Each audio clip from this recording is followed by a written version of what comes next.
Live, local, now. Hard to believe summer break is almost over. CCSD students go back to class August 9th. The day's coming up pretty quickly. Joining us here to talk about the upcoming school year live, Dr. Jara, Superintendent of CCSD. Good to see you again in person for a change. Absolutely. It's great to be here. Good to see you, John. We're just talking about the flight we just all witnessed together. It's pretty cool stuff.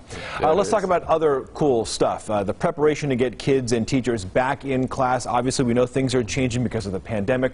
So where things stand right now, what should students, what should parents and staff expect on August 9th? Well, we're planning to be face-to-face 5 days a week in school for all K-12 students. So we're excited that we're welcoming our kids back to school, our teachers. You know, obviously, as things continue to change, our goal is to make sure, which has been our goal ever since we closed down our schools, open up schools safely for our students and our adults. I know there's hybrid learning available for students as well. I think most kids are going to go back into class. Any clarity on potential whether students will have to wear masks, anything along those lines, vaccinations? Well, we've been waiting and working with the county officials, the Southern Nevada Health District, since the pandemic. When we closed our schools, has been a constant discussion that we've had.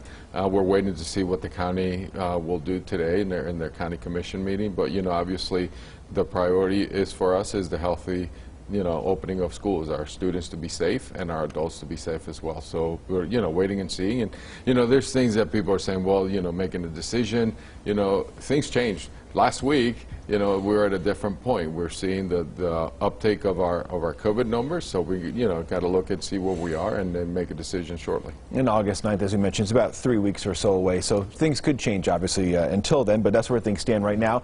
You mentioned this time last year, there was a bit of a divide that had developed between CCSD and the state and Governor Sisolak with regards to distance learning. Everyone was kind of scrambling to try and make things happen at the school education level.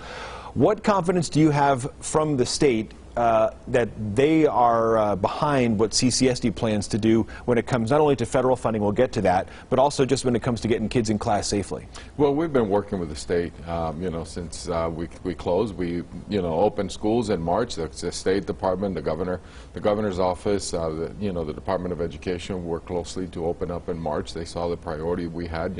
Our kids were struggling at home. Our adults were struggling. Everybody was. So we came together March 1, opened schools in our pre-K, opened, for our secondary schools in a hybrid model. So they're very supportive. We submitted our plan to the state July 8th that the board just approved, and they're in line to where we are.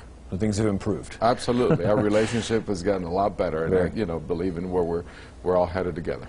So let's talk about what CCSD is working on right now. The outreach initiative, there's millions of dollars in federal funding that CCSD can use right now.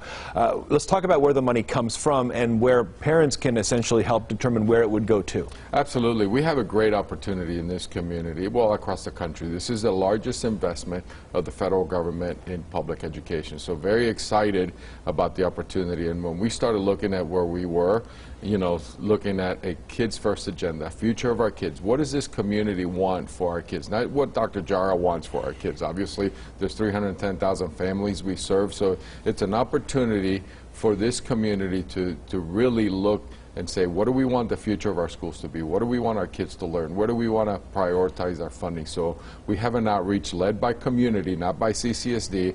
I partnered with a Public Ed Foundation, Opportunity 180, the Gwynn Center, to really look at having community input. It's all up on future CCSD website for our community to provide input for us. So just again, clarity on what the initiative is called and how parents can take part if they're watching at home right now and they say, hey, we really need some more money into this, this, and this. How can they take part? Well, they can participate in the community input meetings. They can go to futureofccsd.net and our website. You can see where all the different meetings.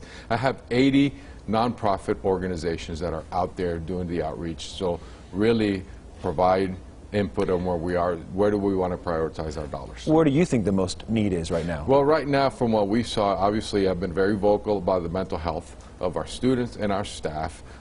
Technology, we're going to continue moving forward, and the investment that we've already made, our digital learning, and it's not giving just a kid a computer, it's how are we teaching and learning. So we have those two are our priorities, and obviously accelerating the learning. Our students, we don't know how far we fell academically, and for us, bringing our kids back in front of our teachers where they belong is accelerating learning. That's a #3 priority for us. A lot to work on. Dr. Jara, it's good to see you in person once again. Thank you for joining us this morning. We appreciate it. Thank you. And again, you can find that information on 8newsnow.com.